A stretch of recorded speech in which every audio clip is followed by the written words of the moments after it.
I love starting with a curveball at the beginning. So the curveball for you guys, both of you have done some really cool stuff.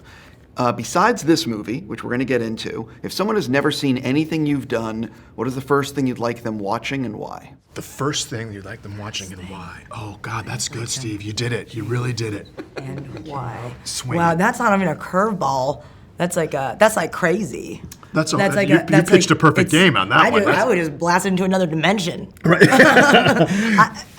Because I guess, what would I have them start with? You know what? Maybe my show. You know. Yeah, that seems about right? I think that makes sense. Right? That makes sense. Right? Yeah. I think it would be what would they start with? They should. The obvious answer is that they should just watch Substitute Teacher, and then go from there. And do whatever you want. Go down. I mean, whatever rabbit hole that takes you down. That's I think where people should start. It's kind of like the primer for me. Yeah. Okay. For both of you, what is the most nervous you were the night before the first day of filming? You're like, oh my God, I'm about to do this, and F. Mm-hmm. Oh wow. Maybe The Predator. Maybe it was The Predator because we had done so much training. I just wanted to look. I wanted so badly to look like a soldier. I was like, please let me just look a little bit like something like a soldier. Something. Yeah. I think I think I was really nervous before that. No, not that. Jingle Jangle. It was Jingle Jangle. It was the dancing. It was the dancing and Jingle Jangle. Yeah. That's what it was for me. Mm-hmm. That sounds nerve-wracking. I would say everyone in the beginning, every single time. Yeah, like you always hit that like level of like, oh my God, you know, am I gonna be able to pull it off? Yeah, Mm-hmm, yeah. Mm-hmm. So jumping into this project, when did you both decide that you wanted to be the voice in like every upcoming animated project? Oh man. Oh my God. It's almost like it wasn't our choice. It's just like it just started happening, and I'm just like it just started happening, and also the other thing that we've remarked upon that's been really interesting is we played birds. We've played birds all the time. So many times.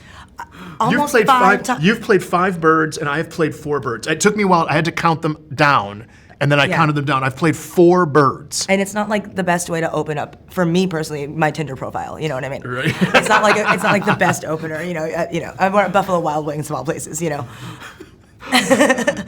So I really enjoyed this movie, and I think Mike White's script mixed with Benjamin's direction, it's a really good movie. Mm-hmm. What are you both really excited for audiences to see? I'm being really sincere about this. I'm really excited, and I'm being serious about this. I'm really excited for people to simply see it. The production design. Definitely. Like the how beautiful the movie is, and some of the camera work is something I don't think I've seen a lot in animation. Yeah.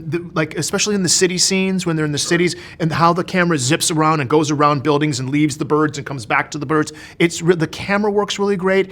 It's absolutely sumptuous to see. Yeah. I think people are gonna be really surprised at how beautiful it is. Yeah, I think Benjamin did an amazing. It's very visually stunning, and I think that it's heartwarming. It's funny, and it's it should be seen in theaters. Yeah.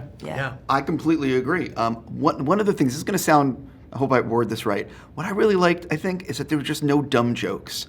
There's like no like fart jokes, no stupid jokes. It's like all earned, the humor. Yeah. Through story. Yeah. I think that's a really good way of putting it. Yeah, and then there is physical humor in it. Sure. There's kind of fun fall down humor, but it's all cause and effect. I think it all happens for a reason, and the right characters are doing it at the right time. Yeah. And there's a genuine story there. I think it's very obviously relatable, which is a lot of what these do. Yeah. You both have done a lot of voiceover.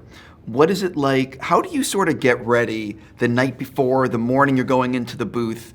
Because you've done it so much. You know, like, is there like a mental thing, or you just like, you know what you're getting at this point now? Like, how does it work? The one thing that you just make sure you don't blow out your voice the night before. That's the worst thing that can happen. If you can come to set to wherever you're recording with your voice, then it's all workable. That's really good. Yeah, you have to have your voice You have intact. to have your voice. That's the only thing that. Yeah, it does help. It does help to be rested. Yes. Like I try to be rested before a voiceover session because if you're tired, it takes something out of you. It's like you can't get to where you need to get to vocally Yeah, because sometimes. like you say a word and it over and over again, like you don't want to get into that zone where it's like it's gonna be nothing makes sense anymore. Yeah. I have an individual question for each of you. I can't believe you're going to be voicing Bumblebee. Yes. In Transformers 1. I've heard that Chris and Scarlett have said to me that the footage looks really cool. Oh, cool. I'm curious what it's like voicing a Bumblebee. And I watched the trailer, it's not out yet, for Kung Fu Panda 4 this morning, and noticed that you're, again, a voice in an upcoming, am I wrong about this? Because I'm like, Oh no, you're oh yeah, right. no, because you were looking. I'm like, oh, maybe I'm wrong about this. But yeah, I saw you have another big, animated thing. What can you tease about your role in that? It just that it was incredibly fun to work, obviously, again with Jack, who I think is incredible, an incredible performer. Oh, that's so good. Can That's it's on, Oh, thank you. Yeah, thank you. Yeah. That's great. I didn't know that you were doing that. Thank That's you. awesome. Yeah, That is yeah, really it's cool. awesome. Thank you. Yeah. Like I said, it's almost like you guys are dominating every upcoming animated project. Animated project. Well, yeah. we're thinking of our own. We're trying to work on our. diddly. What are we going to do on our own thing? Yeah. We're thinking of our own little diddly, where it's a prequel, To Migration. Yes. So Chump and Delroy. specifically Chump and Delroy. Yeah. Yeah, we're thinking we might do that, and then we'll do other voices in that movie. We should. We should do other voices in that We movie. should voice it the only us voice the It's only entire us in movie. the entire movie. Yes. And we Transformers, yeah. Playing Bumblebee, it's funny, not a lot of affectation to my voice. The director of this really just wanted, he goes, I really want your voice. I just want Keegan's voice. So it's kind of Keegan as Bumblebee. And you'll see, it's interesting. It's unlike this where I'm working in a dialect or I'm doing something with like Super Mario Brothers where I'm really trying to disguise my voice. This one is, I'm bringing a lot of me to it. On that note, I need to stop. I'm just going to say I really enjoyed this, and I know it's going to be a huge hit. Thank you for your Great. time. Thanks, Steve. Thanks.